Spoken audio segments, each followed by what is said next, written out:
No matter how you feel about the Iranian war, women and children over there suffer the most. And we are so lucky to live in the US that we don't have to deal with the things that they're dealing with over there, like We this. talked with Nazi Moynihan yesterday about a new trend that we see in Tehran and other places, women actually going out in public, not wearing hijabs in protest of the regime.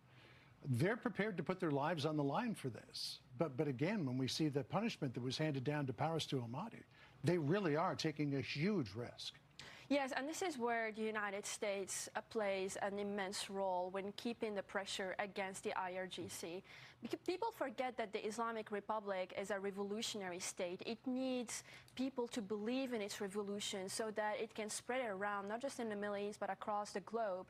And the fact that they cannot maintain that at home is an immense weakness that the United States needs to play on. Now, I remember back at the beginning of the war, Iran was going to summarily execute 4 people. They did execute that young wrestler. And President Trump intervened and said, if you execute those people, it's going to be bad for you. And this was before the war actually started.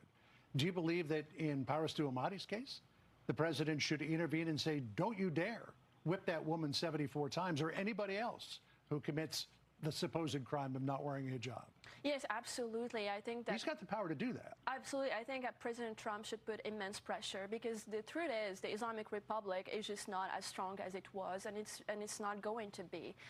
There is a huge generational gap. The clerics that Secretary Rubio was talking about, well, they had a lot of power, but now no one believes in them. And to be fair and to be honest, some hijab is not what is going to make all of the Iranians still believe in a republic that does not deliver for them. Yeah, I mean, the president is aggressively trying to get a nuclear deal with Iran to keep the Strait of Hormuz open. But, I mean, there's got to be a place in there somewhere for human rights in that country.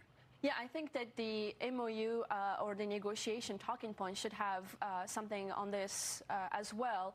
But it's an MOU on 60 days of negotiations that may or may not happen. And I think that for now, the United States is trying to buy time and keeping the prices low. We will see how it ends, but President Trump should definitely say something. All right, well, we'll see if he does step forward to try to stop this heinous thing from taking place. I know people are mad about inflation and gas and rent and everything's high right now, and I get it. And many people are blaming it on the war. I get it. But my whole thing is human rights. I care about the women and children of Iran, and the way that they're living right now is just pure hell. So I hope that we can help them become a free nation, a better nation, and work